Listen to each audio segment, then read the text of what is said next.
H R tube, সত্য প্রচারে এক ধাপ এগিয়ে।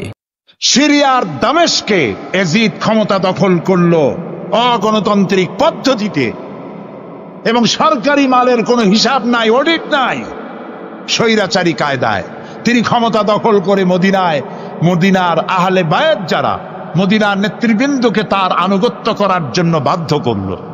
ইমাম হোসাইন যে মায়ের পেটে এসেছেন, যে পিতার পেটে জন্মে এসেছেন, যে নানার কোলে বড় হয়েছেন, তিনি কি এই দৃশ্য চোখে দেখতে পারেন? তিনি বললেন আমি কুফায় যাব। কুফার লোকেরা দাওয়াত দিল, তিনি কুফায় রওনা করবেন। মদিনার লোকেরা হাতে পায়ে ধরলো, কুফায় আপনি যাবেন না। তিনি বললেন আমি কোন ক্রমে এজিদের বশ্যতা স্বীকার করব না, আমি এর বিরোধিতা করবই। মাত্র 72 জন লোক নিয়ে তিনি কুফার দিকে অগ্রসর হলেন। এই 72 জনের মধ্যে 40 জন পুরুষ আর 32 জন নারী আর শিশু। তিনি যখন কারবালা প্রান্তরে পৌঁছে গেছেন, ইবনে জিয়াদ কুফার গভর্নর, তিনি বাধা দিলেন, বললেন আমার দরবারে হোসাইনকে হাজির করো। ইমাম হোসাইন বললেন যে ব্যক্তি আল্লাহর আখিরাতকে অস্বীকার করেছে, রাসূলকে অস্বীকার করেছে, আমি তার সামনে জীবন থাকতে যাব না। রাতারাতি ইয়াজিদ 6000 সৈন্য পাঠিয়ে দিল। ইমাম হোসাইনের সাথে লোক কত? মাত্র 72। 6000 লোক কি যুদ্ধ করা লাগে 72-এর সাথে? শুধু যদি মার্চ করে পায়ের তলায় পিছে 72 জন শেষ হয়ে যাবে।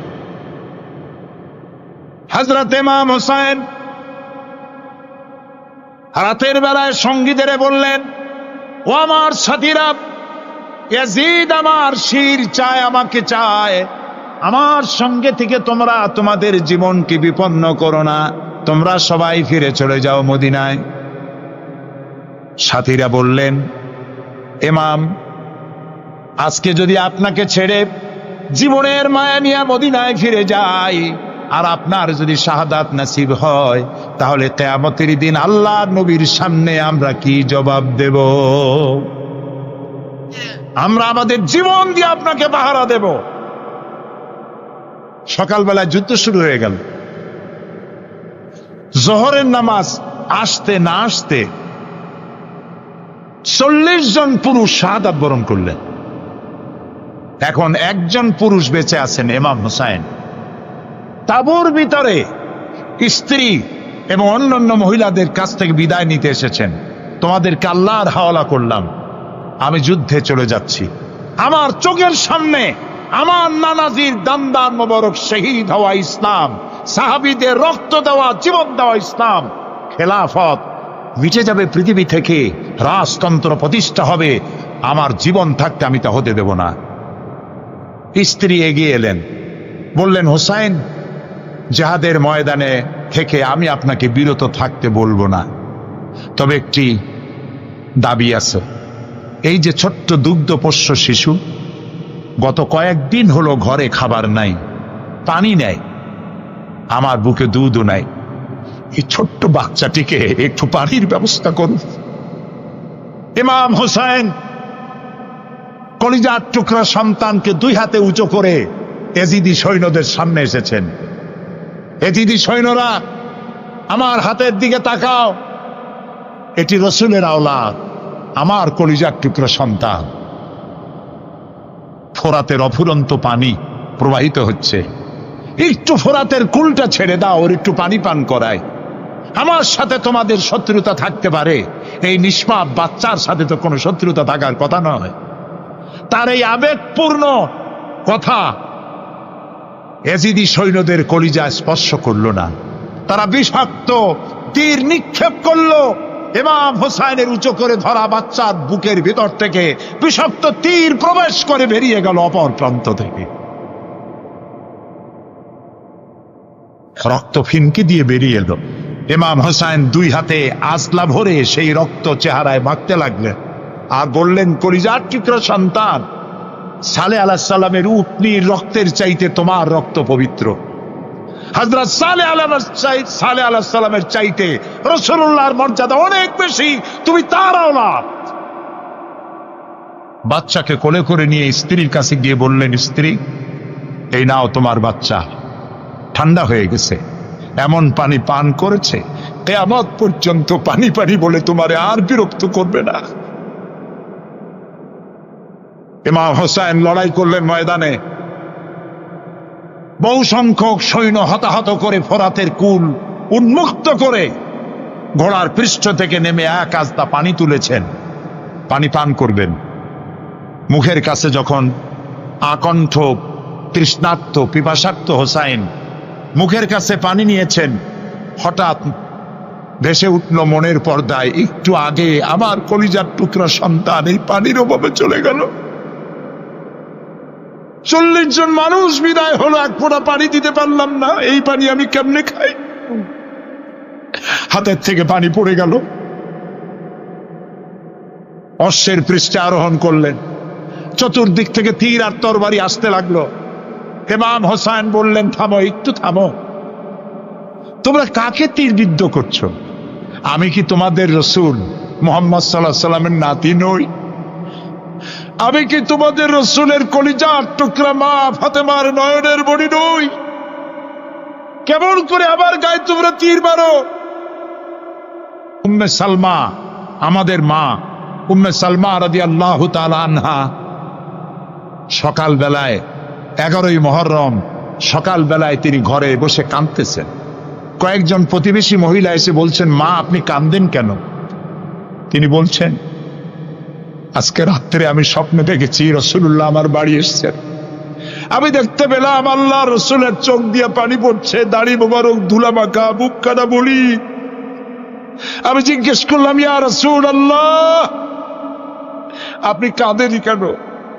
মুখখানা মলিন কেন? দাড়ি মোবারকে ধুলাবালি কেন? রাসূলুল্লাহ বললেন, উম্মে সালমা তুমি জানো না আমি এইমাত্র কারবালা থেকে এসেছি, আমি দেখে এলাম আমার কলিজার টুকরা হুসাইনের শির মোবারক তার দেহ থেকে বিচ্ছিন্ন করে ঘোড়ার পদতলি, ঘোড়া দিয়ে পদদলিত করা হয়েছে তার দেহ মোবারক। ইসলাম এত সহজে আসে নাই, অনেক রক্ত পাড়ি দিয়ে এসেছে ইসলাম। হযরতে হোসাইনের মস্তক মুবারক ইয়াজিদি সৈন্যরা একটা প্লেটে করে নিয়ে কুফার গভর্নর ইবনে জিয়াদের সামনে রেখেছে। ইবনে জিয়াদ চেয়ারে বসা, সিংহাসনে বসা, ইমাম হোসাইনের মস্তক মুবারক তার পায়ের কাছে রেখেছে। কলঙ্কিত ইতিহাস, কি করে আমি শুনাই আপনাদেরকে? ইবনে জিয়াদ চেয়ারে বসে পায়ের কাছে রাখা ইমাম হোসাইনের ঠোঁটের উপরে লাঠি দিয়ে নাড়তেছে। হযরত যায়েদ রাদিয়াল্লাহু তাআলা আনহু 80 বছর বয়স, তিনি বলছেন, ইবনে জিয়াদ এতক্ষণ যা করেছো মুখ বুজে সহ্য করেছি, কিন্তু এখন যেটা তুমি করতেছো পায়ের কাছে কার বাধা? তুমি যে ঠোঁটের উপরে লাঠি দিয়া নাড়তেছো, আমি যায়েদ আমি দেখেছি রাসূলুল্লাহ 1000 বার এই মুখের উপরে চুমা খেয়েছেন। তোমার বেয়াদবি বন্ধ করো। প্রিয় ভাই, সব রাজতন্ত্র নয়, পরামর্শ ভিত্তিক সমাজ ব্যবস্থা প্রতিষ্ঠার জন্য আল্লাহ তাআলা ইসলাম দিয়েছেন, দ্বীন দিয়েছেন। আমার ছোটবেলার কথা আমি দেখেছি সরসিরা মাদ্রাসায় পড়তাম, আব্বা টাকা দিতেন মাদ্রাসায় যাওয়ার সময়, আবার মা আবার মুরগির ডিম বিক্রি করা, বিভিন্ন জিনিস বিক্রি করা বা বাজার করা পয়সা, উদ্বৃত্ত কিছু পয়সা আব্বার অজান্তে আমার হাতের মুঠার মধ্যে দিয়ে দিতেন। যখন মাদ্রাসার দিকে রওনা হয়েছি, পর্দার আড়াল থেকে দরজা থেকে দেখতাম, যতক্ষণ তাকায় দেখতেছি চোখ থেকে পানি দরদর করে পড়তেছে। সুবহানাল্লাহ, মা কি জিনিস! আল্লাহ আল্লাহ আল্লাহ। বিদেশে যদি কারো সন্তান মারা যায়,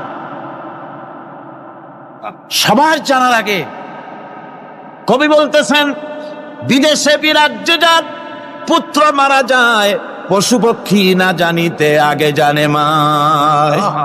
মায়ের কলিজার তারে টান লেগে যায়, মা বুঝতে পারে আমার সন্তানটা নাই। ইতালির রাজধানী রোম, রোম প্রাচীন সভ্যতার লালন ভূমি। কোরআনে কারিমে সূরায় রোম রয়েছে, এই রোম সেই রোম। এখানের বাদশার কাছে রাসূল করিম সাল্লাল্লাহু আলাইহি সাল্লাম হেরাক্লিয়াসের কাছে চিঠি পাঠিয়েছিলেন, সেই রোম। 12 থেকে 15,000-এর মতো বাংলাদেশি মুসলমান সেখানে আছে। জুমার দিন, যেদিন আমি গেলাম তার পরের দিনই জুমা ছিল, জুমার নামাজ পড়লাম ভ্যাটিকানের কাছেই বিশাল মসজিদ, ইউরোপের ভিতরে সবচাইতে বড় মসজিদ এটা। রোম ইসলামের দুশমনদের রাজধানী।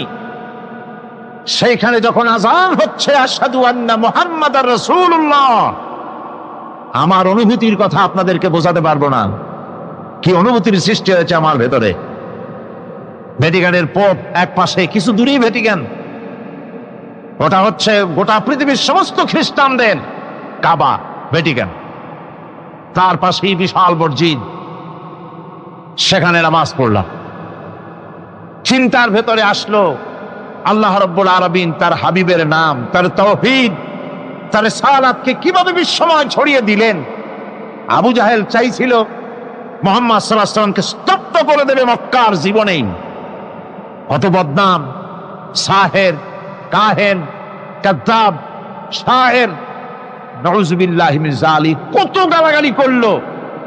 আর আল্লাহ শোনালেন, হাবিব চিন্তার কোনো কারণ নাই, ওয়ারাফা'না লাকা যিকরাক, আমি আপনার প্রশংসা বিশ্বময় ছড়িয়ে দেব।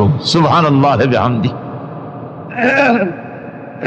রোম প্রোগ্রাম শেষ করে আমাকে তারা নিয়ে গেল, যেটা আমি বলছি সফর কাহিনী শোনাবার সময় এটা না, যেহেতু এর সঙ্গে প্রাসঙ্গিক সেই জন্য বলছি। পাহাড় কেমনে তুলার মতো হয়ে উঠবে তার নজির দেখেছি। রোম শহর থেকে 300 মাইল দূরে, 300 কিলোমিটার দূরে নেপোলিয়ান বোনাপার্ট তার বাড়ি, এবং ওটা তার নামে একটা প্রভিন্স। ভূমধ্য সাগরের পারে ভিসুভিয়াস, পৃথিবীর সবচাইতে বড় আগ্নেয়গিরি, সেটা দেখাতে নিয়ে যাওয়া হলো আমাকে। যে পাহাড়টা পৃথিবীর মাটি থেকে তার চূড়া হচ্ছে 3 মাইল উঁচু, এর 2 মাইল গাড়িতে করে ঘুরে ঘুরে যাওয়া যায়, এরপর আর গাড়িতে যাওয়া যায় না, বাকিটুকুন যেতে হবে হেঁটে হেঁটে। পাহাড়ের উপরে অক্সিজেন কম, বেশ কষ্ট হচ্ছিল উঠতে। জীবনে প্রথম পাহাড়ে চড়েছি জাবালে নূর, রাসূল করিম সাল্লাল্লাহু আলাইহি ওয়াসাল্লামের উপরে যেখানে ওহী হয়েছিল সর্বপ্রথম।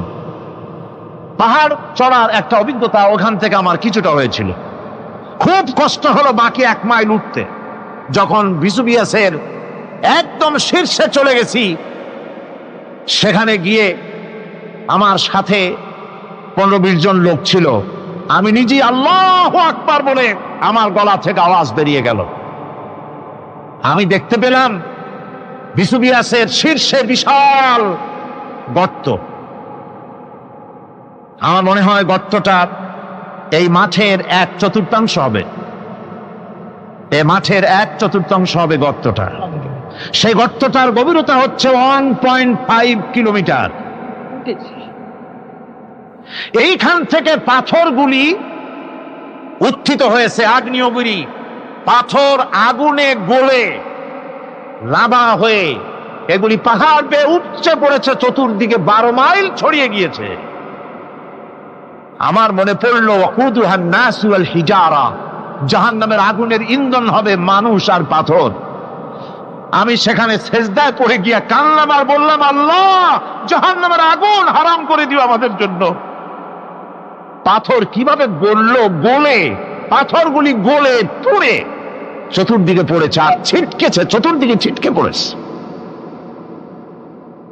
সেই পাথরগুলি ছিটকে ছিটকে যেগুলি পুড়ে পড়েছে সেগুলিকে দূরে সাদা রঙের বলে মনে হয়, কোনোটা সাদা কোনোটা কালো, মনে হয় যেন তুলার মতো হয়ে পড়ে আছে চতুর্দিকে।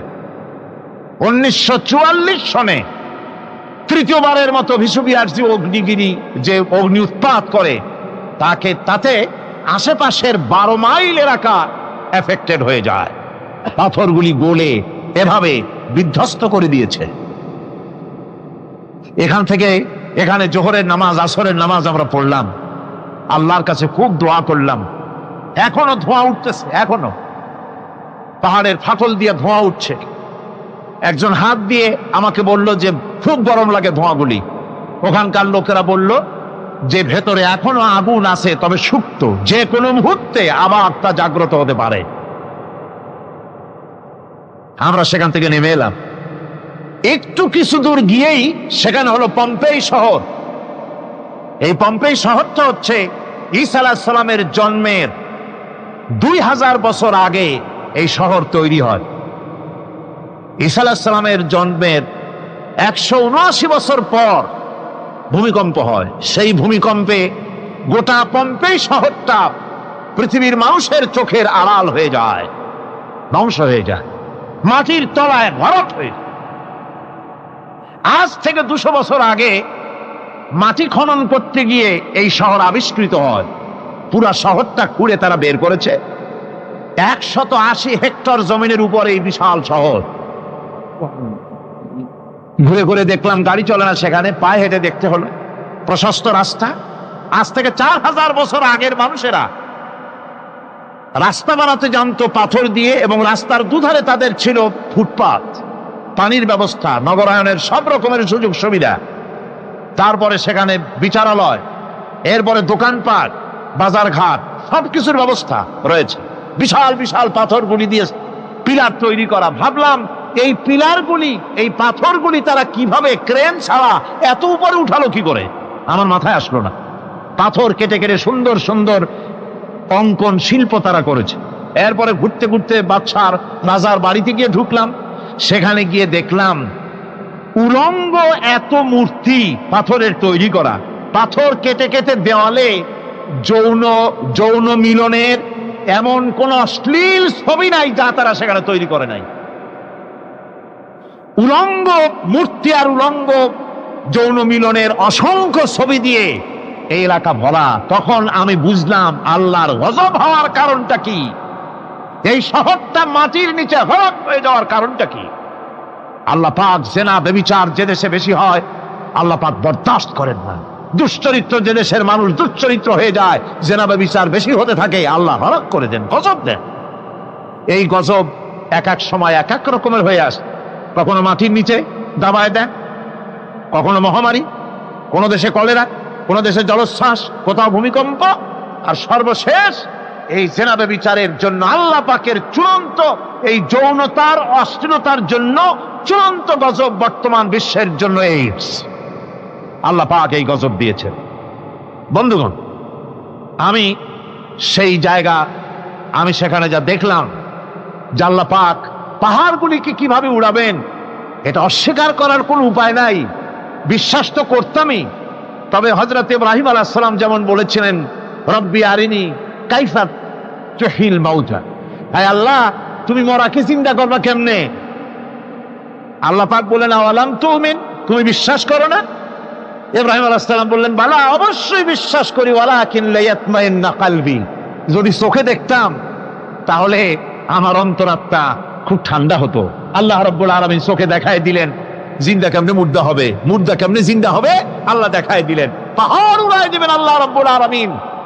একথা কলিজার মধ্যে এটার উপর ঈমান বিশ্বাস, কিন্তু আল্লাহ চোখে দেখাইছেন, ঈমান আরো মজবুত হয়েছে, যা ছিল আরো মজবুত হয়েছে। সুবহানাল্লাহ ওয়া বিহামদিহি।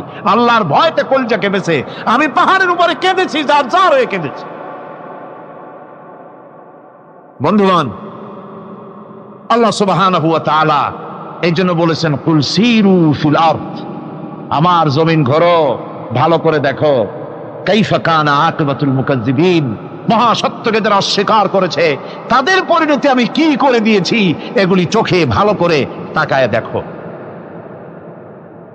আমার বন্ধুগণ, সুতরাং এই পৃথিবীর অবসান হবে, এ পৃথিবী ধ্বংস হবে, এ পৃথিবী চূড়ান্ত ভাবে শেষ হয়ে যাবে। ও হ্যাঁ, আরেকটি কথা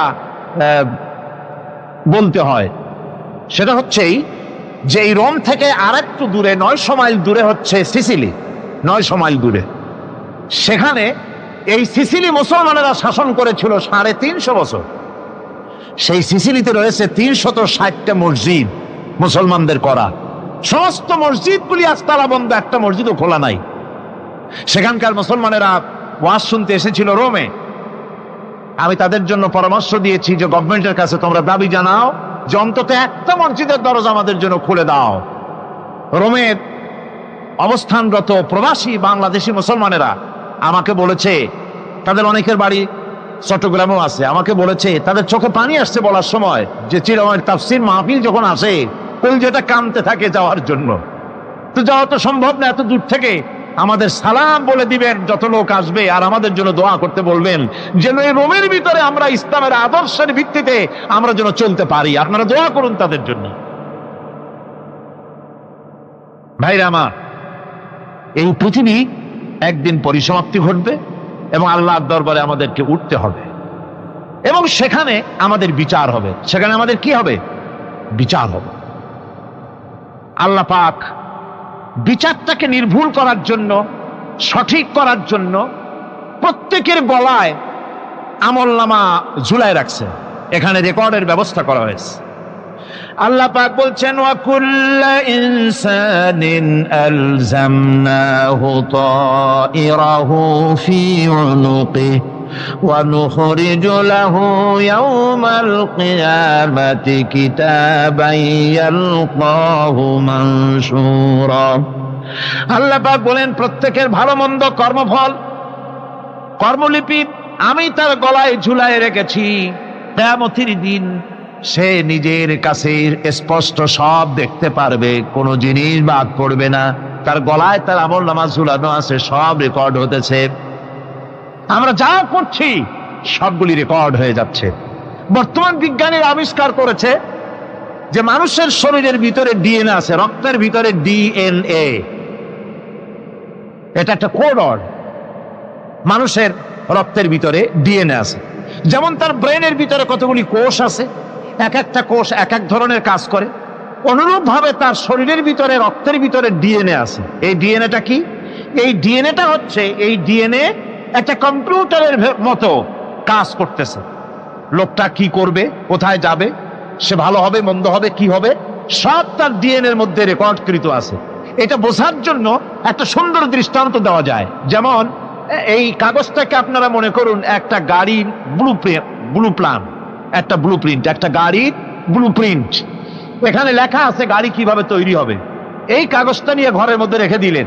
এখন এই কাগজটা থেকেই অটোমেটিক গাড়ির উইন্ডো তৈরি হলো, শিল তৈরি হলো, গাড়ির বডি তৈরি হলো, চেসিস তৈরি হলো, টায়ার তৈরি হলো, ইঞ্জিন তৈরি হলো, ব্যাটারি তৈরি হলো, পেট্রোল নিল, আর কোন রকমের ড্রাইভার ছাড়াই গাড়ি চলতে আরম্ভ করলো।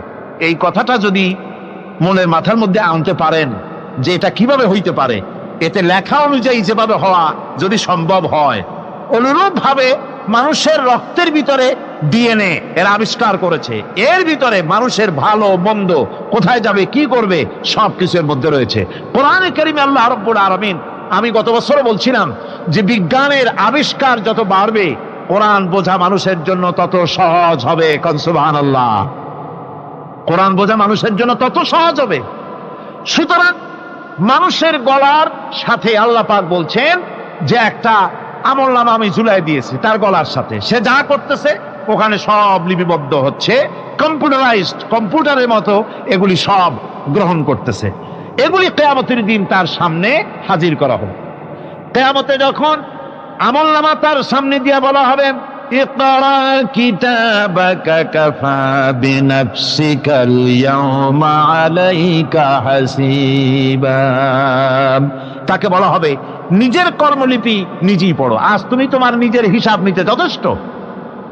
বন্ধুগণ, এই মাহফিলে যত লোক আমরা বসে আছি, আমরা আমাদের হিসাব নিতে যথেষ্ট না আরেকজন লাগবে? কোন আমরা যথেষ্ট কিনা? কথা বোঝেন নাই। আমি বলতে চেয়েছি এটা, আমরা যদি এখন চোখ বুঝে চিন্তা করি যে পিছনের জীবনে কি করেছি, মনে পড়বে নাকি পড়বে না? বলেন সবাই, পড়বে কি পড়বে না? ছোটবেলায় কবে পায়ের নিচে কাঁটা ফুটেছিল, কবে কোথায় আছাড় খেয়েছিলেন, কবে কার বেল, তাল, আম, কাঁচা আম চুরি করে খেতে গিয়ে কি খেয়েছিলেন, তারা খেয়েছিলেন, তাকে এখন মনে নাই? আছে। তাহলে কি ওই তাল বেল চুরি করতে গিয়ে যে কিলটা খাইছিলেন সেটাও মনে আছে, ভালো মন্দ সব মনে আছে। তাহলে কোন হোটেলের রুমে কি করছিলেন, কোন স্কুলে কোন কলেজে কি করছিলেন, তারপরে জীবনে ছোট বড় ঘটনাগুলি চোখ বুঝতে মনে পড়বে না? এবার হিসাব করেন, মনে যদি পড়ে এবার হিসাব করেন আপনি জান্নাতি না জাহান্নামে। আপনি আপনার নিজের হিসাব নেওয়ার জন্য যথেষ্ট। তাকে হিসাব করতে বলা হবে, তোমার হিসাব, তোমার নিজের হিসাব নেওয়ার জন্য তুমি যথেষ্ট, তোমার হিসাব তুমি নিজেই করো, এটা পড়ো। আর সেই কিয়ামতের দিন কোন সাহায্যকারী মিলবে না। لن تنفعكم أرحامكم ولا أولادكم يوم القيامة لن تنفعكم। কিয়ামতের দিন কোনো ফায়দা হবে না, অবশ্যই কোনো ফায়দা হবে না, কোনো উপকারে আসবে না। কিয়ামতের দিন তোমার সন্তান, তোমার স্ত্রী, তোমার মাল, তোমার সম্পদ কোনো উপকারে আসবে না। কিয়ামতের ময়দানে সেদিন সব তোমার সাথে বিচ্ছয় করবে, সব পালায় যাবে। সেখানে উৎকোষেরও কোনো কারবার নাই যে ঘুষ টুস দিয়া, ফেরেশতাদের কোনো রকম বুঝবাজ দিয়া, আলাদা কোনো চোরাগলি পথ দিয়া একেবারে ফুট করে ভেস্টে চলে যাবেন, এমন কোনো সুযোগ নাই। অনেকে বলে হুজুর এমন কিছু দোয়া শিখায় দেন যাতে ওই সব জেহাদ বোমা এগুলি খুব ভয় পাই, ওসব রাস্তা টাস্তা না, খুব সহজে কিছু দোয়া দুরূদ করিয়া আস্তে করে জান্নাতে চলে যাওয়া যায়, এরকম একটা দোয়া, এরকম একটা পথ বলে দেন। আমি বলি ভাই, এরকমের কোন চোরাগলি আমার রাসূল আবিষ্কার করতে পারেন নাই। আল্লাহর পয়গম্বরের ওই ধরনের কোন পথ আবিষ্কার করতে পারেন নাই।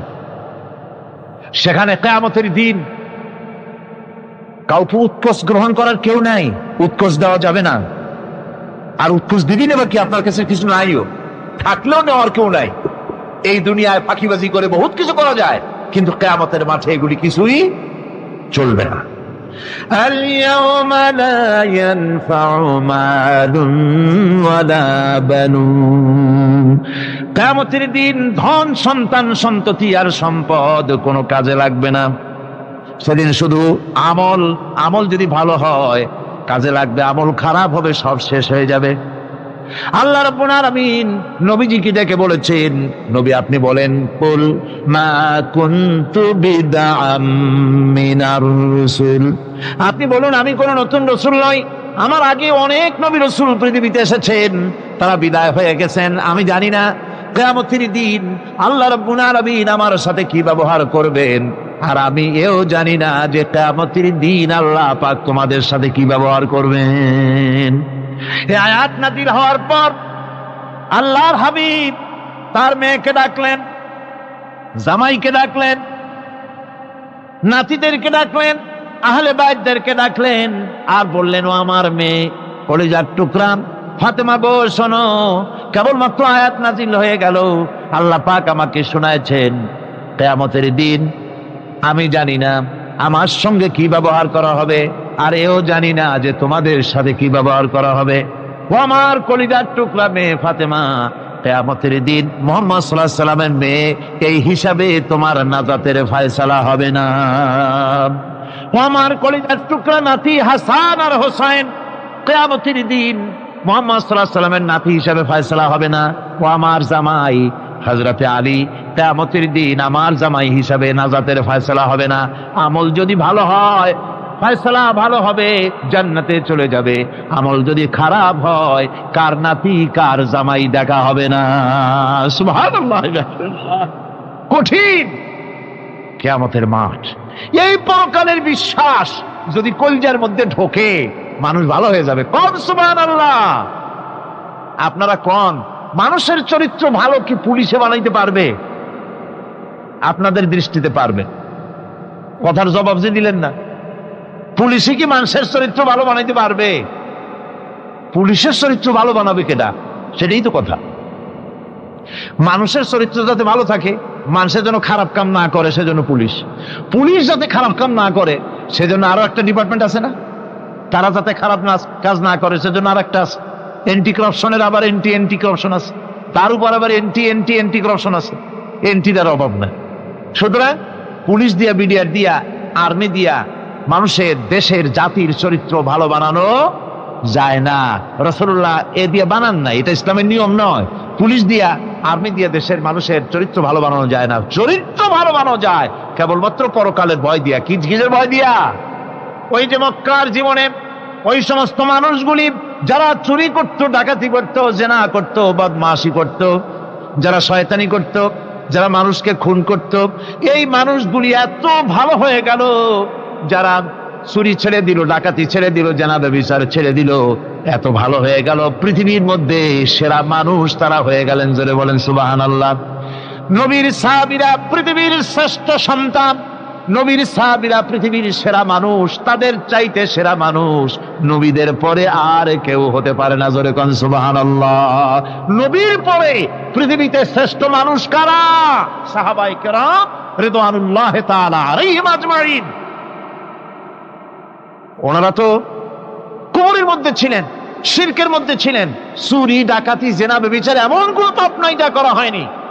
তারপরে যখন আল্লাহর নবীর কাছ থেকে তাওহীদ, রিসালাত ও আখিরাতের দাওয়াত পেলেন, কি সোনার মানুষ এক একজন হয়ে গেলেন। সুবহানাল্লাহ।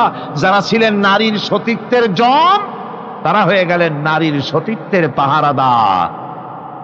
যারা মানুষের মাল চুরি করত, ডাকাতি করত, তারা রাতভর মানুষের মালের পাহারা দিল, মানুষের রক্তের পাহারা দিল। সুবহানাল্লাহ বিহামদি। রক্ত সম্পদের পাহারা দিল। রাসূল বললেন, খাইরুল কুরুনে কারনি, সর্বশ্রেষ্ঠ যুগ তো আমার যুগ। বন্ধুগণ, এরপরে একটা জীবন আসবে, ওই কিয়ামতের ময়দানে।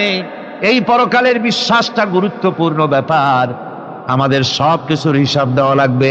আল্লাহ পাক বলেন, ইন্নাস সামআ ওয়াল বাসারা ওয়াল ফুআদা কুল্লু উলাইকা আনহু মাসউলা। নিঃসন্দেহে মানুষের শ্রবণ শক্তি, দর্শন শক্তি এবং তার অন্তঃকরণের কল্পনা সম্পর্কে আল্লাহ রাব্বুল আলামিনের কাছে জিজ্ঞাসিত হতে হবে। কান দিয়া কি করেছিল, চোখ দিয়া কি করেছিল, মুখ দিয়া কি করেছিলে, হাত দিয়ে কি করেছিলে, সবকিছুর জবাব আল্লাহ রাব্বুল আলামিনের কাছে দিতে হবে। সবটার জবাব দিতে হবে, কোনো কিছু বাদ যাবে না। এমনকি মনের ভিতরে যে কল্পনা আমরা করি, এই কল্পনার হিসাবও আল্লাহর দরবারে দিতে হবে।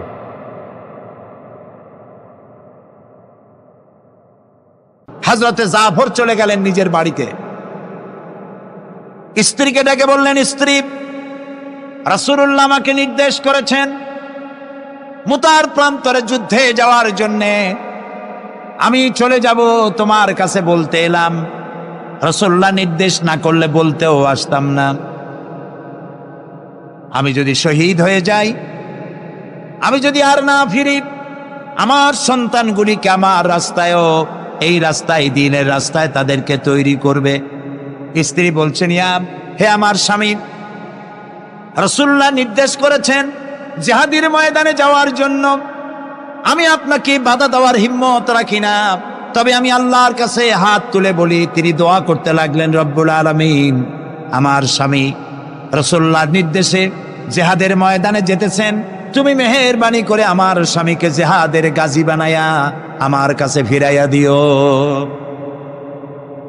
হযরতে জাফর তরবারিটা খাপের মধ্য থেকে বের করে তরবারির উল্টা দিক দিয়া স্ত্রীর মুনাজাত করা অবস্থায় তার হাতের উপরে মৃদু আঘাত করলেন আর বললেন, স্ত্রী হাত নামাও, উল্টা দোয়া করো না।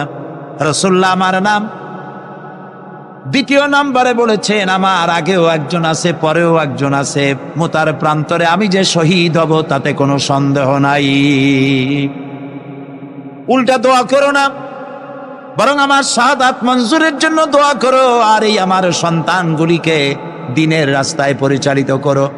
আর আমি তোমার কোনো হক আদায় করতে পারি নাই, আমারে মাফ করে দিও। হযরতে জাফর সালাম দিয়ে চললেন। পিছনে স্ত্রী কাঁটা কবুতরের মতো ছটফট করছে, আর ছোট ছোট বাচ্চারা পিছনে দৌড়াচ্ছে, আব্বা আব্বা বলে কাঁদতেছে। হযরতে জাফর পিছনের দিকে একবার ফিরে তাকায়, দেখলেন না কে কান্দে, কে দৌড়ায়। যুবক আব্দুল্লাহ বিন রাওয়াহা, তিনি নতুন বিবাহ করেছেন। আজকের রাত তার বাসর সজ্জার রাত। রাসূলুল্লাহ হুকুম করেছেন জিহাদে যেতে হবে। তিনি চলে গেলেন নিজের বাড়িতে। বাড়ি গিয়ে শুনতে পান রাতের বেলায় স্ত্রী তেলাওয়াত করতেছেন কোরআনে কারীম। হযরতে আব্দুল্লাহ বলছেন, স্ত্রী একটু কোরআন পড়া বন্ধ করো, আমার কথা শোনো। আল্লাহর নবী আমাকে জিহাদের জন্য যাওয়ার জন্য আমাকে নির্দেশ করেছেন, আমি জিহাদে চলে যাচ্ছি। তোমার সঙ্গে বিবাহ হয়েছিল, আমি তোমার কোনো হক আদায় করতে পারি নাই, এজন্য আমারে তুমি মাফ করে দিও। স্ত্রী বলল, প্রাণের স্বামী, আমি শুনেছি এই মদিনায় আপনি সুপুরুষ, এক সুদর্শন যুবক, প্রাণ ভরে একবার দেখতেও পারি নাই, আপনি একবার আমার রুমের ভিতরে আসেন, আপনার চেহারাটা আমি একটু দেখে নেই। স্বামী বললেন, আমি তোমার রুমে ঢুকবো না, আমি তোমার রুমের ভিতরে যাব না, আমি এখনই যুদ্ধে রওনা করব।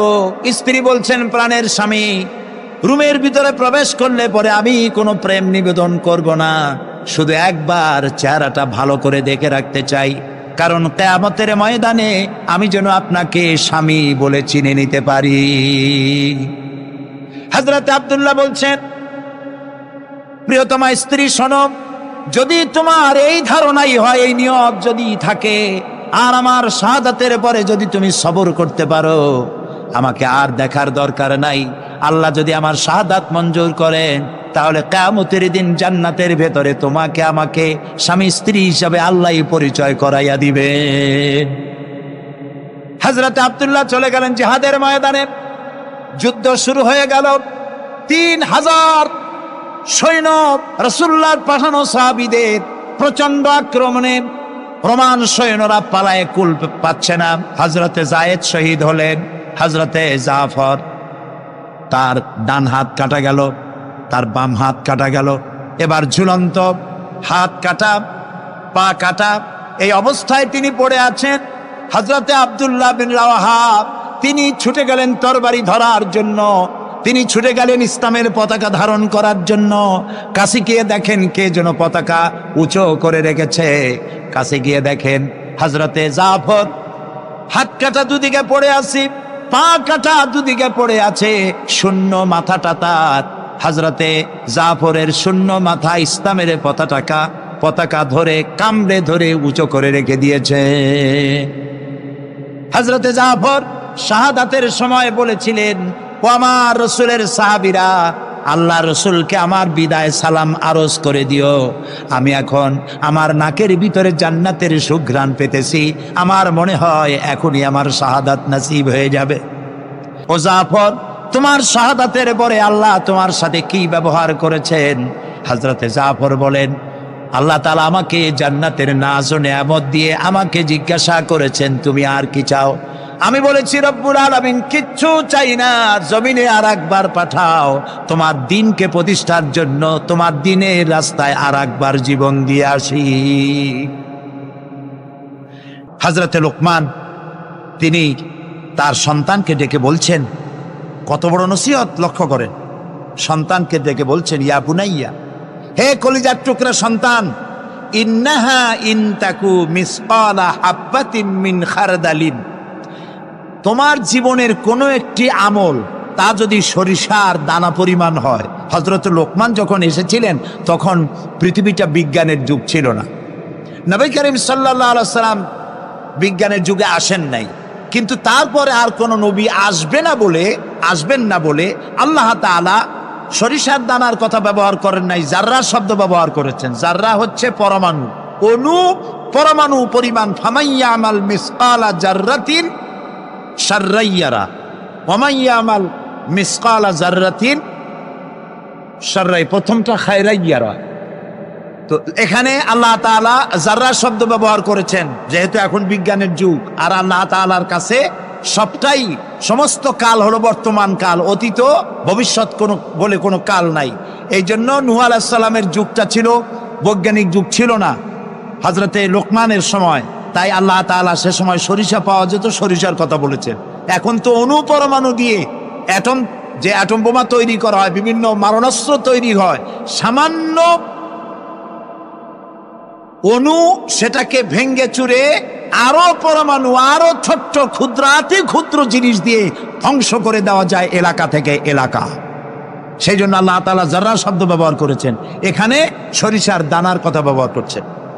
আল্লাহ তাআলা বলেন, হযরত লোকমান বলছেন, ও আমার প্রিয় সন্তান, যদি তোমার কোনো সরিষা পরিমাণ আমলও যদি পাথরের ভিতরে কোথাও লুকিয়ে থাকে, মহাশূন্যে যদি হারিয়ে যায়, মরুভূমির ভিতরে যদি হারিয়ে যায়, আকাশ এবং পৃথিবীতে কোথাও যদি তা লুকিয়ে থাকে, অবশ্যই আল্লাহ রব্বুল আলামিন কিয়ামতের দিন তা উপস্থিত করবেন।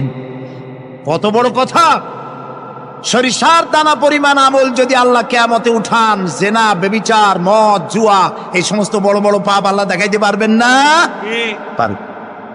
সন্তানকে কিভাবে নসিহত করতে হয়, সন্তানকে গুলশানে 4টা বাড়ি দেওয়া, বাড়ি রেখে যাওয়া, ব্যাংকে হাজার হাজার কোটি টাকা ব্যাংক ব্যালেন্স রেখে যাওয়া সন্তানের জন্য কল্যাণকর নয়। রাসূলুল্লাহ বলেছেন, মাতা পিতার পক্ষ থেকে সন্তানকে ইলম শিক্ষা দেওয়া, আদব শিক্ষা দেওয়ার চাইতে উত্তম উপহার মা বাপের পক্ষ থেকে সন্তানের জন্য দেওয়ার আর কিছুই নাই। হযরত আলী রাদিয়াল্লাহু তাআলা আনহু বলছেন, লাইসাল ইয়াতীমুল্লাযী قد مات والده بل اليتيم يتيم العلم والأدب। যার বাপ মা মারা গেছে, যার পিতা মারা গেল, সেই প্রকৃত এতিম নয়। প্রকৃত এতিম হচ্ছে যার কাছে কোরআন হাদিসের জ্ঞান নাই আর আদব নাই। যে সন্তানকে যদি পিতা মাতা আদব শিখাতে না পারে, ইলম দিতে না পারে, তাহলে পিতা বেঁচে থাকতেই সেই সন্তান সে এতিম বানায় গেল, সে কিছুই শিখল না। এই জন্যে হযরত লোকমান তার সন্তানকে শিখালেন, দেখো সরিষা পরিমাণ আমলও যদি করো তাও পলায় থাকতে পারবে না। সুতরাং তুমি তোমার আমল সম্পর্কে সতর্ক হও। আল্লাহ তোমার সমস্ত আমলগুলি দেখতে পাচ্ছেন। আল্লাহ দেখতে পাচ্ছেন না সব? আল্লাহ রাব্বুল আলামিন বলেন, وَيَعْلَمُ مَا فِي الْبَرِّ وَالْبَحْرِ وَمَا تَسْقُطُ مِنْ وَرَقَةٍ إِلَّا يَعْلَمُهَا। এই পৃথিবীতে যদি কোনো একটি সমুদ্রের মধ্যে কি হয়, স্থলভাবে কি হয়, আল্লাহ রাব্বুল আলামিন বলেন আমি জানি। শুধু তাই নয়, পৃথিবীর কোনো একটি গাছের পাতা যদি পড়ে যায়, তাহলে কোন দেশের কোন গাছের কোন পাতাটি পড়েছে আমি আল্লাহ রাব্বুল আলামিনের দরবারে তার খবর হয়ে যায়। এই কথা যদি পিতা মাতা সন্তানদেরকে কাছে নিয়ে যদি বলে, বাবা জেনা, ব্যভিচার, মদ, জুয়া, শয়তানি, চাঁদাবাজি, মাস্তানি এগুলি করবা না, এগুলি একদিন মরা লাগবে, আল্লাহর কাছে হিসাব দিতে হবে। মা বাবা যদি বলতো এরকম, সন্তানগুলি ভালো হইতো। ঠিক কিনা কন? জোরে বলেন ঠিক কিনা? প্রিয় ভাই সব, কোরআনে কারীমের অসংখ্য আয়াতের মধ্য থেকে একটি আয়াত যদি আমরা মনে প্রাণে বিশ্বাস করতে পারতাম, আমল করতে পারতাম, আমাদের চরিত্র ভালো হয়ে যেত। আল্লাহ রাব্বুল আলামিন বলেন, মা ইয়াকুনু মিন নাজওয়া সালাসাতিন ইল্লা হুয়া রাবিউহুম ওয়ালা খামসাতিন ইল্লা হুয়া সাদিসুহুম। আল্লাহ তাআলা বলেন, শোনো, যেখানে তোমরা 3 জনে মিলে পরামর্শ করো, 3 জনে মিলে যেখানে পরামর্শ করো, মনে করো ওখানে তোমরা 3 জন নও, চতুর্থ আর এক সত্তা সেখানে আছে, নাম কি তার? বলেন, ওয়ালা খামসাতিন ইল্লা হুয়া সাদিসুহুম। যেখানে 5 জন তোমরা পরামর্শ করো, সেখানে ষষ্ঠ আর এক সত্তা আছে, তার নাম কি? আল্লাহ।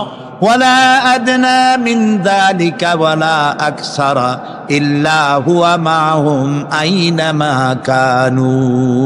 এর থেকে সংখ্যা যদি কম হও, এর থেকে সংখ্যা যদি বেশি হও, তুমি যেখানে আমি আল্লাহ সেখানে। সুবহানাল্লাহ। প্রিয় ভাই সব, এই যত বোমাবাজি হয়, গ্রেনেড বাজি হয়, কোনো না কোনো জায়গায় পরামর্শ হয় না? হয় না? পরামর্শ হয়। শেখ বেলাল উদ্দিন খুলনার দৈনিক সংগ্রামের প্রতিনিধি ছিলেন। আজকের পত্রিকায় দেখতে পেলাম তাকে হত্যা করার জন্য পরামর্শ হয়েছিল এবং সেখানে খুনিকে 1.5 লক্ষ টাকা পুরস্কার দিয়ে 20,000 টাকা অগ্রিম করা হয়েছিল। এরকম একজন ভালো সাংবাদিককে হত্যা করার জন্য পরামর্শ করা হলো।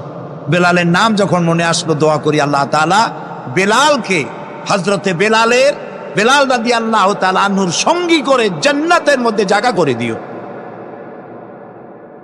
যেখানে বসে এই পরামর্শটা করা হলো, কিবরিয়া একজন অর্থনীতিবিদ, দেশের একজন গুণী ব্যক্তি, তাকে হত্যা করার জন্য যেখানে পরামর্শ হয়েছিল, 21শে অগস্ট গ্রেনেড হামলা করার জন্য যেখানে পরামর্শ করা হয়েছিল, সেখানে 3 জন হোক 5 জন হোক, যারাই পরামর্শ করেছিল, তাদের যদি জানা থাকতো যে আল্লাহ রাব্বুল আলামিন এই অনুষ্ঠানে তিনি দেখতে পাচ্ছেন এবং শুনতে পাচ্ছেন, তাহলে এত বড় মারাত্মক পশুর কাজ তারা করতে পারত না।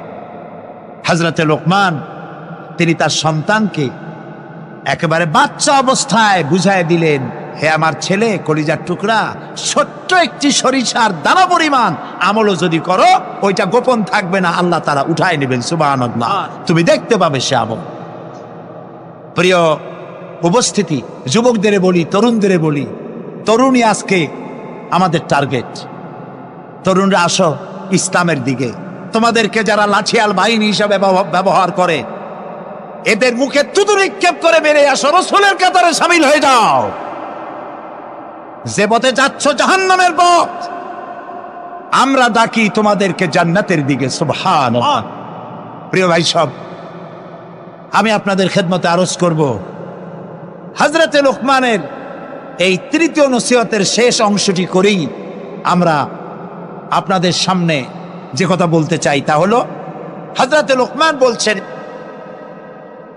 ওয়া'মুর বিল মারুফি ওয়ানহা আনিল মুনকার, ভালো কাজের আদেশ দাও, অন্যায় কাজ থেকে মানুষকে বিরত রাখো। সুবহানাল্লাহ বলেন, সবাই বলেন সুবহানাল্লাহ। ভালো কাজের আদেশ দাও। ভালো কাজের আদেশ দেওয়া। আজকে হলো মুহররম মাস, আজকে কি আর মাত্র একদিন পরে আশুরা হবে। হযরত ইমাম হোসাইন এবং তার সাথী সঙ্গী শাহাদায়ে কারবালার জন্য আমরা দোয়া করব। আমরা আমাদের মা বাবার জন্য দোয়া করব। এটা দোয়া কবুলের আজকের শুক্রবার ছিল। সুবহানাল্লাহ। প্রিয় ভাই সব, এত বড় বিশাল মাহফিল জীবনে আরেকটা পাবো, কোনো নিশ্চয়তা আছে কি?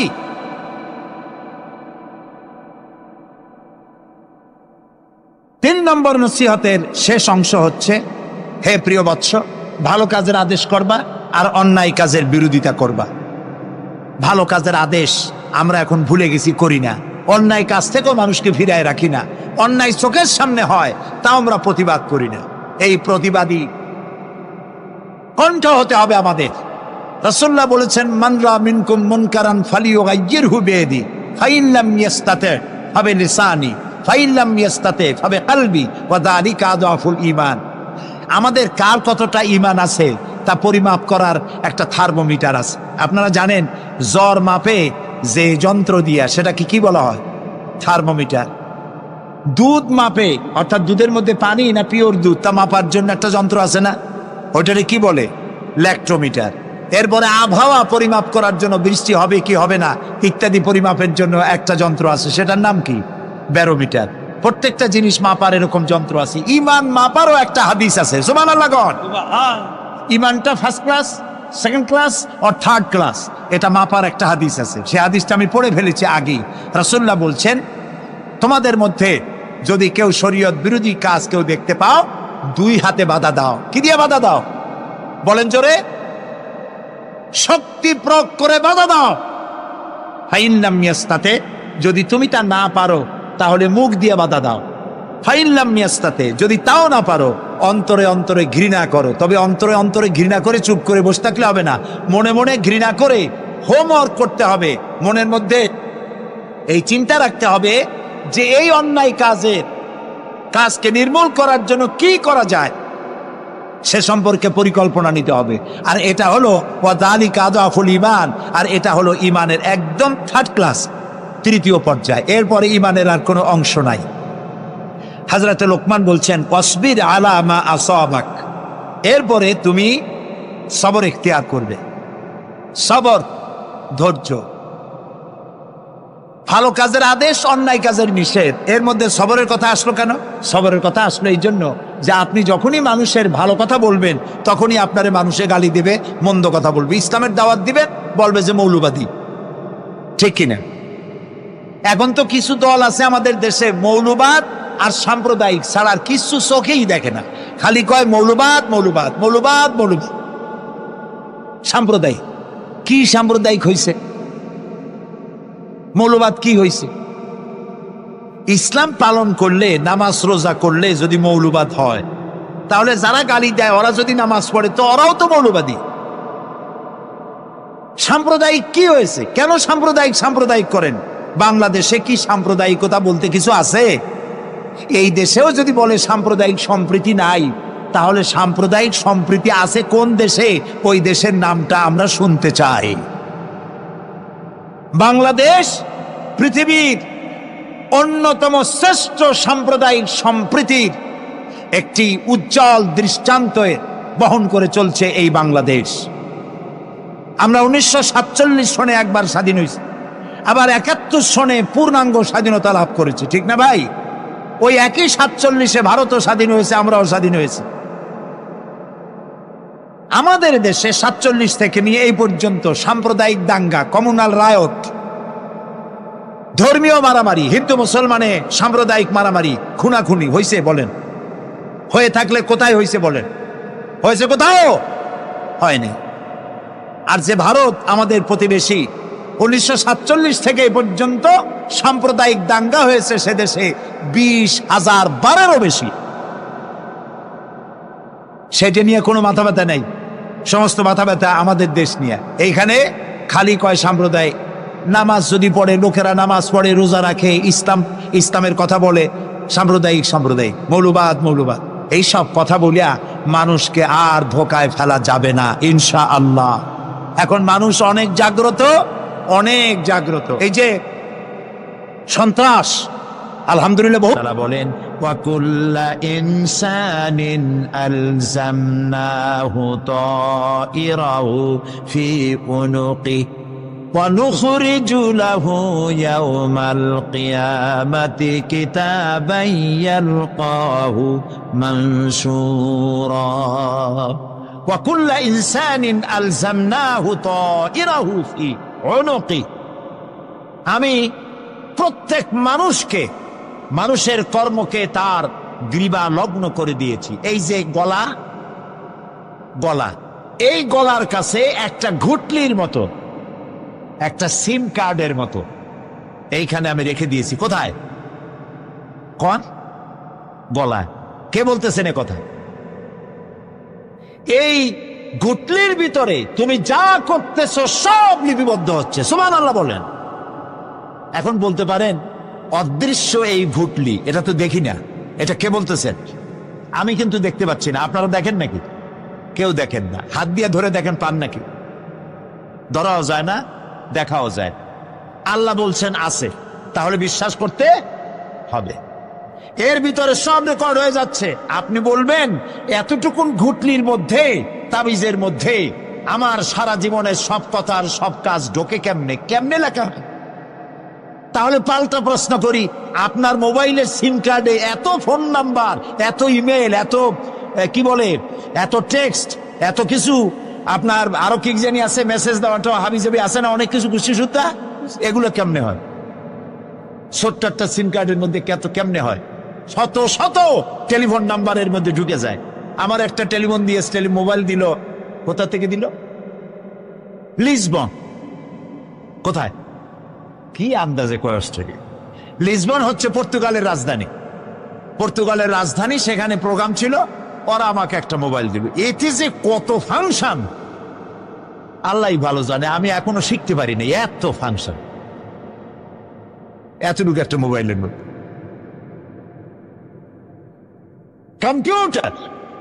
কম্পিউটারের ছোট্ট একটা মাইক্রোচিপ যন্ত্র, যে কম্পিউটার ব্যবহার করা এখন বাচ্চা ছেলেবেলারাও জানে। এটা একটা পৃথিবীর বিস্ময়। এই কম্পিউটার, আপনি যান ব্যাংকে, কম্পিউটারের ছোট্ট সেই মাইক্রোচিপসের মধ্যে সারা চট্টগ্রামের সমস্ত মানুষের টাকা লেনদেন, ট্রানজেকশন, এর যা কিছু আপনি করেছেন সব কিছুর হিসাব এখানে রয়েছে, আছে না? তাহলে এতটুকুন একটা মাইক্রোচিপসের মধ্যে এত সহস্র কোটি টাকার হিসাবপত্র, লেনদেন, এই ছোট্ট জিনিসের মধ্যে ঢুকাবার মতো জ্ঞান মানুষের মাথায় দিছে কে? বলেন কে? সেই আল্লাহই তো গলায় ঝুলায় রাখছে। তাহলে এটা সম্ভব না? সম্ভব কি না? সম্ভব। এখন এই কথাগুলি বলে আল্লাহ মানুষের ক্ষতি করছেন না উপকার করছেন? উপকার করেছেন। এইটা যদি আমার বিশ্বাসে থাকে যে আমার গলার কাছে এরকম একটা সিম কার্ড আছে, একটা সিম আছে মোবাইলের মতো, এটা মনে করেন মোবাইলের একটা সিম গলায় ঝুলানো আছে, এটা সব উঠতেছে, যা বলেন তাই ওঠে, যা করেন তাই ওখানে লেখা হয়। সুবহানাল্লাহ। এই বিশ্বাস যদি আমার হয়, আমি ভালো মানুষ হয়ে যেতে পারবো। সুবহানাল্লাহ বলো। আমি খারাপ কাজ করতেই পারবো না। এই জন্য আল্লাহ পরকালের এই কথাগুলি কোরআনে কারীমের মধ্যে এত বেশি করে বলেছেন। মানুষের চরিত্রবান হওয়ার জন্য আল্লাহর ভয়, পরকালে বিশ্বাস, এর থেকে বড় ওষুধ পৃথিবীতে আর নাই। সব লেখা হচ্ছে, মানুষ বিশ্বাস করে না, এ হলো মূল কথা। যতক্ষণ মাহফিলে থাকে কেমন লাগে? এই যে বসে আছেন ঘন্টার পর ঘন্টা, কেমন লাগে? কন বেহেশতের মতো। বাড়ির কথা মনে আছে এখন? বউর কথা মনে ওঠে? ছেলে মেয়ের কথা মনে ওঠে? সুবহানাল্লাহ কইতে ইচ্ছা করে না? মাজালিসুল ইলম হিয়া রাউদাতুম মিন রিয়াদিল জান্নাহ। এখানে ইলম আলোচনা করা হচ্ছে, কোরআন আলোচনা করা হচ্ছে। এটা তো রজব আলী প্যারেড ময়দান নয়, এটা জান্নাতের টুকরা হয়ে গিয়েছে। বেহেশতের বাগানে বসে আছেন। বেহেশতে মানুষেরা দুনিয়ার কথা চিন্তা করবে না। দুনিয়া কি? এটা পায়খানা। এখানে আসছিল ওই পায়খানা করার জন্য, এটা পায়খানা। আর মানুষেরা পায়খানা সাজাবার কাজে ব্যস্ত আছে, আসল ঘর ভুলে গেছে। আসল ঘর কোনটা? প্রিয় ভাই, সব মানুষ বোঝে না, ভুলে যায়। সিগারেটের প্রত্যেকটা প্যাকেটে লেখা থাকে ইহা স্বাস্থ্যের জন্য ক্ষতিকর, তারপরেও কি টানা টানে দেখছেন? বিশ্বাস করেন, গা সওয়া হয়ে গেছে। এই আমলনামা তৈরি হচ্ছে, হঠাৎ করে কিয়ামতে বানায় দেওয়া হবে না। আপনার আমার বডির সাথে লাগানো ওই সিম কার্ডে সব লেখা হয়ে যাচ্ছে। কিয়ামতের দিন এগুলি হাতে দেওয়া হবে, আর আল্লাহ তাআলা বলবেন, ইকরা কিতাবাকা কাফা বিনাফসিকাল ইয়াউমা আলাইকা হাসিবা। ইকরা কিতাবাক, তাকে বলা হবে এবার তুমি পড়ো। কাফা বিনাফসিকাল ইয়াউমা আলাইকা হাসিবা, তোমার এই কিতাব পড়ো, আর তোমার এই হিসাব গ্রহণ করার জন্য কিতাবটা ভালো করে পড়ো। তোমার নিজের হিসাব নেওয়ার জন্য তুমি নিজেই যথেষ্ট। তুমি দোজখে যাবা না বেহেশতে যাবা, তুমি নিজেই সিদ্ধান্ত নাও কোথায় যাবে। তোমার নিজের কি করছিলা এখন তুমি দেখো। এই জন্য আমি বলি মাঝে মধ্যে আমরা এখনো হিসাব করতে পারি এখানে বসিয়া। আমাদের কি হওয়া উচিত? ছোটবেলার কথা মনে আছে? নাই? মনে নাই? এই যে স্কুল থেকে পলাইছিলেন, তারপরে 2 দিন পর স্কুলে গিয়ে হাজির হয়েছেন। মাস্টার জিজ্ঞেস করলো গতকাল আসো নাই কেন? তখন বললেন মা বলেছেন আমার নাকি পেটে ব্যথা হয়েছিল। এইসব স্কুল ফাঁকি দেওয়া, মার খাওয়া, মানুষের বাড়ির লিচু খাইতে গিয়ে চুরি করিয়া কিল খাওয়া, এইসব ছোট ছোট কথা মনে পড়লে এখনো হাসি পায়। এসব কথা মনে আছে না? ছোট ছোট কথা, ছোট ছোট কথাগুলি যদি মনে থাকে, তাহলে কোন হোটেলে, কোন বাগানে, কোথায়, কোন পাপ করেছেন তা মনে নাই। এখন নিজে হিসাব করেন জায়গা কোথায় হওয়া উচিত। পাপ করেছেন কত, ভালো কাজ করেছেন কত, নিজে হিসাব করে দেখেন কোন দিকে যাবেন। আমরা নিজেরাই যথেষ্ট হিসাবের জন্য। আল্লাহ তাই বলবেন কিয়ামতের দিনে, ইকরা কিতাবা, তোমার কিতাব তুমি পড়ো, তোমার হিসাব নেওয়ার জন্য তুমিই যথেষ্ট। আহারে, আল্লাহ রাব্বুল আলামিন বলেন, ওয়া আশরাকাতিল আরদু বিনূরি রাব্বিহা ওয়া বুদিআল কিতাবু ওয়া জিআআ বিন নাবিয়্যিনা ওয়াশ শুহাদাআ বাইনাহুম বিল হক ওয়া হুম লা ইউযলামুন। পৃথিবী তার রবের নূরের ঝলকানিতে উদ্ভাসিত হবে। সুবহানাল্লাহ, সুবহানাল্লাহ। আল্লাহর নূরের ঝলকানিতে গোটা পৃথিবী উদ্ভাসিত হয়ে যাবে। আমলনামা তুলে ধরা হবে, পয়গম্বর এবং সাক্ষীগণকে হাজির করা হবে, এবং সকলের প্রতি সুবিচার করা হবে। তাদের কারো প্রতি জুলম করা হবে না। আল্লাহ গ্যারান্টি দিচ্ছেন কারো প্রতি জুলুম করা হবে না। সুতরাং হে মানুষেরা, ইয়া আইয়ুহাল ইনসানু ইন্নাকা কাদিহুন ইলা রাব্বিকা কাদহান ফামুলাকি। হে মানুষ, তোমার পালনকর্তা পর্যন্ত পৌঁছতে তোমাকে অনেক কষ্ট করতে হবে, এরপর তুমি তার সাক্ষাৎ পাবে, কিয়ামতে তোমার সাক্ষাৎ হবে। কাজী তোমার নিজের আমলকে সুন্দর করে আমলকে তৈরি করে নাও।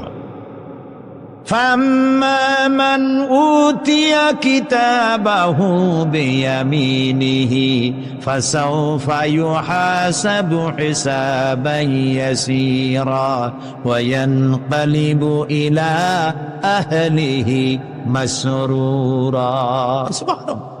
সুবহানাল্লাহ।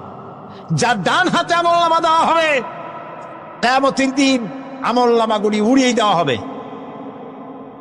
ইমানদারের সামনের থেকে কোন হাতে, আর বেঈমানের পিছন থেকে বাম। এই আমলনামা যখন যার ডান হাতে আমলনামা পৌঁছে যাবে, তার হিসাব নিকাশ সহজ হয়ে যাবে। আমলনামা হাতে করে আনন্দ চিত্তে সে আপন পরিবারের সঙ্গে মিলিত হতে পারবে। সুবহানাল্লাহ। আল্লাহ কিয়ামতের দিন দয়া করে আমাদের আমলনামা আমাদের ডান হাতে দিয়ে দিও। আল্লাহ তাআলা দয়া করে আমাদের হাতে, আমাদের ডান হাতে আমাদের আমলনামা দিও। দয়া করে আমাদের আমলনামা আমাদের ডান হাতে দিও। আনন্দ চিত্তে পরিবারের সঙ্গে দেখা করে সব পরিবার, মা বাপ, স্ত্রী পুত্র পরিজন, ভাই বোন, বন্ধু বান্ধব নিয়া জান্নাতে থাকার তৌফিক দিও। আয় আল্লাহ, বিগত 26 বছর যারাই মাহফিলে এসেছেন তাদেরকে নিয়ে এক জান্নাতে থাকার আমাদেরকে তৌফিক দিয়ে দিও।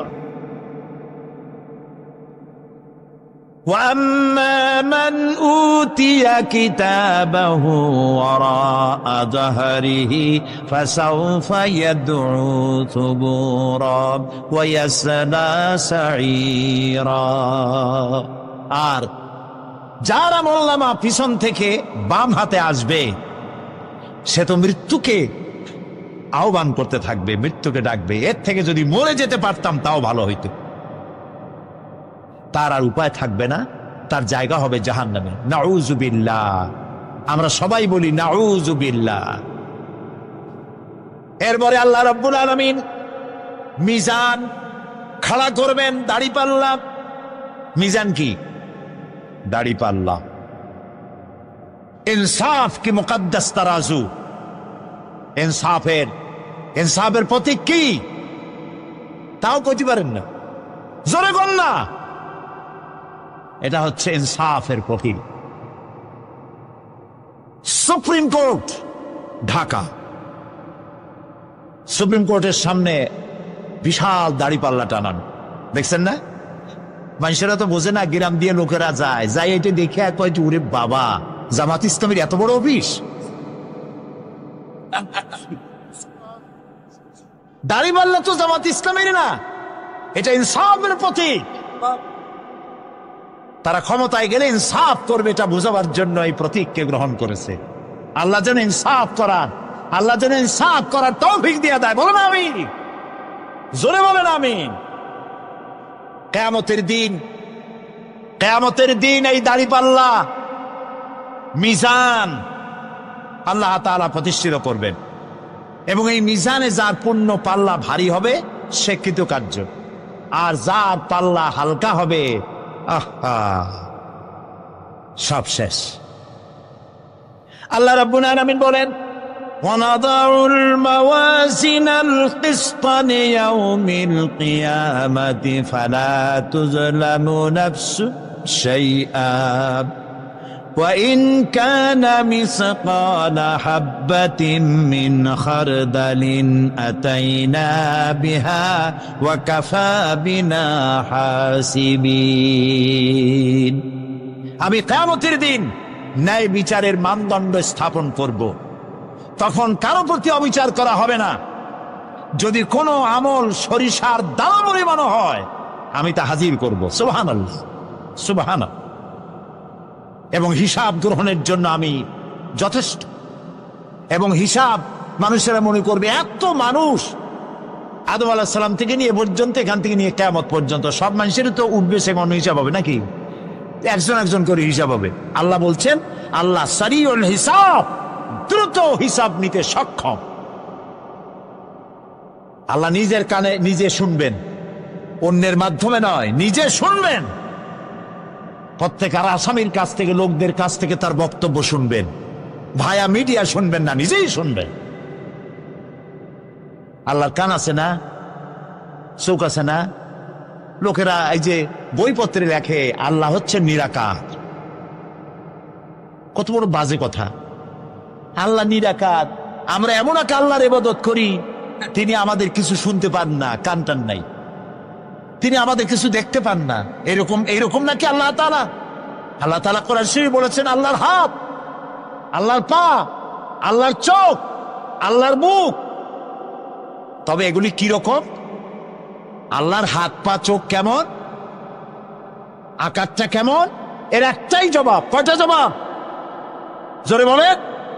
একটাই জবাব, আল্লাহর যেমন হওয়া উচিত তেমন। সুবহানাল্লাহ বলে, সুবহানাল্লাহ বলে, এর থেকে আর কোনো জবাব নাই। এই একটাই জবাব, আল্লাহর যেমন হওয়া উচিত ঠিক তেমন। লাইসা কামিসলিহি শাইউন, আল্লাহর অনুরূপ, আল্লাহর মতো আকাশেও কিছু নাই, জমিনেও কিছু নাই। এটা আমাদের ঈমান, এটা আমাদের কি ঈমান। সুতরাং তিনি জুলুম করবেন না এবং হিসাব নিবেন, আর যথার্থ হিসাব নিবেন, সেখানে কারো প্রতি কোনো জুলুম করা হবে না। ومن خفت موازينه فأولئك الذين خسروا أنفسهم بما كانوا بآياتنا يظلمون। আর যাদের পাল্লা হালকা হবে তারা তো শুধু নিজেদেরই ক্ষতি সাধন করবে, কেননা তারা আমার আয়াত সমূহকে অস্বীকার করত। আল্লাহরে যারা অস্বীকার করত, আখেরাত নাই, কিয়ামত নাই, বেহেশত নাই, কবরের মধ্যে কোনো শাস্তি নাই, কবরের কোনো প্রশ্ন নাই, এগুলি যারা বলতো তারা কিয়ামতে ক্ষতিগ্রস্ত হবে। এখন কিয়ামতের দিন মিজান আমরা হালকা করতে চাই না ভারী করতে চাই? জবাব চাই। কি করবেন? যদি ভারী করতে চান, নেক আমল বেশি বেশি করবেন। আর একটি হাদিস শোনাবো, যেই হাদিসের ভিতরে পাল্লা ভারী করার মতো কথা নবীজি বলেছেন। শুনবেন নাকি? বুখারী শরীফের শেষ হাদিস।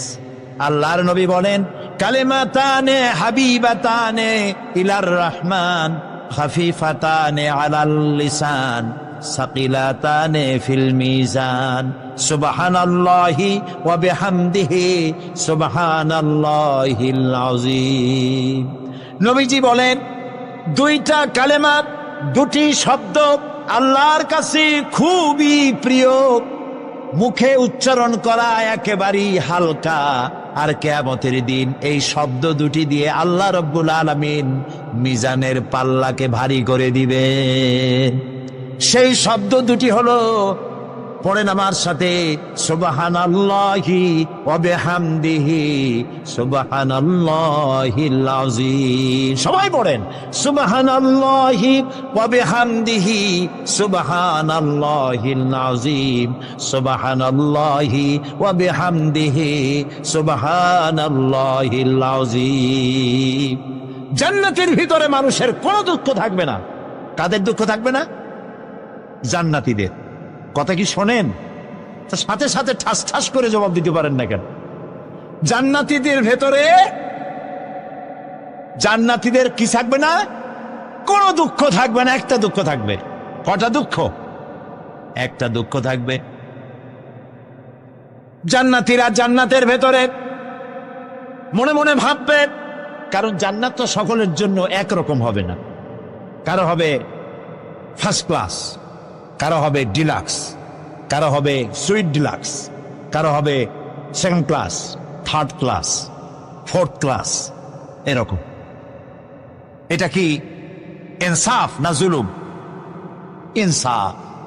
আপনি খালি নামাজ পড়ছেন, রোজা রাখছেন, হজ করছেন, জাকাত করছেন, জাকাত দিছেন, হালাল হারাম বাইসা করছেন, আপনারে যে জান্নাত দেওয়া হবে, ওই ব্যক্তি যিনি তাহাজ্জুদের নামাজ পড়েছেন, কোরআন বুঝেছেন, কোরআন প্রতিষ্ঠার জন্য আন্দোলন করেছেন, জেল খেটেছেন, জরিমানা দিয়েছেন, ফাঁসির মঞ্চে চড়েছেন, তার জান্নাত আর আমার জান্নাত সমান হওয়া কি উচিত? কাজে আল্লাহ তাআলা তো ইনসাফ করবেন কিয়ামতের দিন। নবীদের, সাহাবীদের, তারপরে দিনের জন্য যে যত পরিশ্রম করেছেন তার পুরস্কারটা সেরকমই হবে। এই জান্নাতির ভিতরে, জান্নাতীদের মধ্যে কোনো দুঃখ থাকবে না, একটি দুঃখ ছাড়া। তারা মনে মনে ভাববেন, রব্বুল আলামিন, অমুক অমুক সময় চায়ের দোকানে বসে আড্ডা মেরেছিলাম, বাসের মধ্যে ঘন্টার পর ঘন্টা বসেছিলাম, আজে বাজে চিন্তা করেছি, সময় চলে গেছে ঘন্টার পর ঘন্টা। ওই সময়গুলিতে যদি তোমার নামের জিকির করতাম, তেলাওয়াত করতাম, তাহলে জান্নাতের ভেতরে আজ আমি আরো ভালো ভালো জায়গা পাইতাম।